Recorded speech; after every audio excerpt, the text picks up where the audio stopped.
আসসালামু আলাইকুম। Hello everyone. আশা করি সবাই ভালো আছেন। আজকে আমি আপনাদেরকে খুবই মজাদার একটি রেসিপি দেখাবো। ঘরে ২ থেকে ৩ টে উপকরণ থাকলেই বানিয়ে ফেলা যায় মজাদার ফ্রাইড রাইস। দেখেই বুঝতে পারছেন, খুবই লোভনীয় লাগছে। দেখতেই মনে হয় খুবই কঠিন কিন্তু খুবই সহজ। বেঁচে যাওয়া পোলাও বা ভাত দিয়ে কিভাবে আপনারা ফ্রাইড রাইসটা তৈরি করবেন আজকে সেটাই দেখাবো খুবই সহজভাবে। প্রথমে একটা কড়াইতে পরিমাণ মতো তেল নিয়ে নিব। তেলটা যখন গরম হয়ে আসবে তখন আমরা এখানে চিকেন দিয়ে দিব। আমি চিকেনটাকে আগেই ম্যারিনেট করে রেখেছিলাম, সামান্য একটু আদা রসুন। আর আমি এখানে রাঁধুনি মাংসের মশলাটা ইউজ করেছি যাতে ঝামেলা কম হয়। আপনারা চাইলে আলাদা আলাদা মশলাও ইউজ করতে পারেন। মাংসটা ভাজতে বেশি সময় লাগে না কারণ ব্রয়লার মুরগি তাড়াতাড়ি হয়ে যায়। মাংসটা একটু সফট করে ভেজে নেবেন। তারপরে কড়াইটা পরিষ্কার করে আরেকটু তেল দিয়ে দিলাম।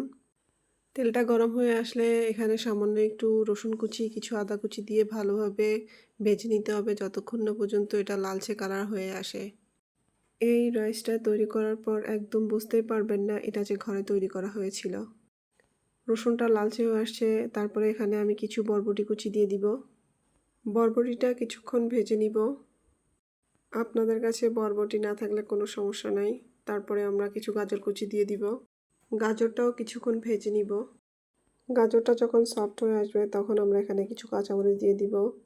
তারপর কিছু পেঁয়াজ দিয়ে দিব। পেঁয়াজটা একটু মোটা মোটা করে কেটে নেবেন। তারপর আরও কিছুক্ষণ ভেজে নিব। অবশ্যই চুলার আঁচটা হাই হিটে রাখবেন কারণ চাইনিজ খাবার হাই হিটেই রান্না করা হয়। তারপর স্বাদ মতো লবণ দিয়ে দিব। ক্রাশ করে রাখা কালো গোলমরিচ দিয়ে দিব। ব্ল্যাক পেপার বা কালো গোলমরিচ যে যেটাই বলেন। তারপর কিছুক্ষণ ভেজে নিব। এই সামান্য উপকরণগুলো এখন আমাদের সবার বাসাতেই থাকে, তাই এত ঝামেলা নিতে হয় না। আশা করছি বাসায় সবাই একবার ট্রাই করবেন। আমি আমার বাসায় প্রায় এটা ট্রাই করি। আমাদের সবাই এটা পছন্দ করে। অবশ্যই আপনাদের ভালো লাগবে। আমার রেসিপিগুলো যদি আপনাদের ভালো লাগে অবশ্যই বাসায় একবার ট্রাই করবেন। ভালো লাগলে আমাকে কমেন্ট করে জানাবেন। মোটামুটি আমার উপকরণগুলো সব ভাজা হয়ে গেছে। এবার আমরা এখানে রাইস দিয়ে দিব। আমি এখানে পোলাও দিয়েছি, আপনারা চাইলে নর্মাল ভাতও দিতে পারেন, কোনো সমস্যা নয়, হয়তো স্বাদে একটু ১৯-২০ হবে। আমার রেসিপিগুলো যদি আপনাদের ভালো লাগে অবশ্যই আমার ভিডিওতে একটা লাইক, কমেন্ট, শেয়ার করবেন আর আমার চ্যানেলটা সাবস্ক্রাইব করবেন। আর আপনারা যদি আমার ফেসবুক পেজ থেকে দেখেন আমার পেজটা অবশ্যই একটা ফলো দিয়ে যাবেন। সবজির সাথে রাইসটা ২ মিনিট ভেজে নিব। তারপরে আমরা এখানে সামান্য একটু তেল দিয়ে দিব। তেলটা দিয়ে আমরা এখানে কিছু ডিম দিয়ে দিব। ডিমটা ঝুরি ঝুরি করে ভেজে নিতে হবে। আপনারা অবশ্যই ডিমটা ফ্রাইড রাইসের সাথে ভাজবেন, আলাদা করে ভাজতে যাবেন না। আলাদা করে ভাজলে ডিমটা সফট হয় না। আমি যেভাবে ভাজছি ওভাবে ভাজলে ডিমটা সফট হবে, খেতেও মজা লাগবে। ডিমটা ভালোভাবে ভেজে নিব। ভেজে একটু ঝুরি ঝুরি করে নিতে হবে। ডিম ভাজির সময় সামান্য লবণ দিয়ে দিবেন যাতে ডিমের স্বাদ ব্যালেন্সে আসে। মোটামুটি আমার ডিমটা ভাজা হয়ে গেছে। এখন আমি ফ্রাইড রাইসগুলোর সাথে ডিমগুলো মিক্স করে নিব। লাস্ট আর দুটো উপকরণ আছে।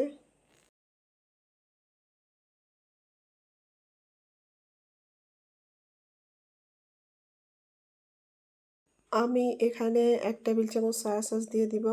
আর সয়া সসটাও এখন সবার বাসায় অ্যাভেলেবেল থাকে। আশা করছি এই ফ্রাইড রাইসটা ভাজি করতে আপনাদের ঝামেলা পোহাতে হবে না, খুবই সহজে তাড়াতাড়ি হয়ে যায়।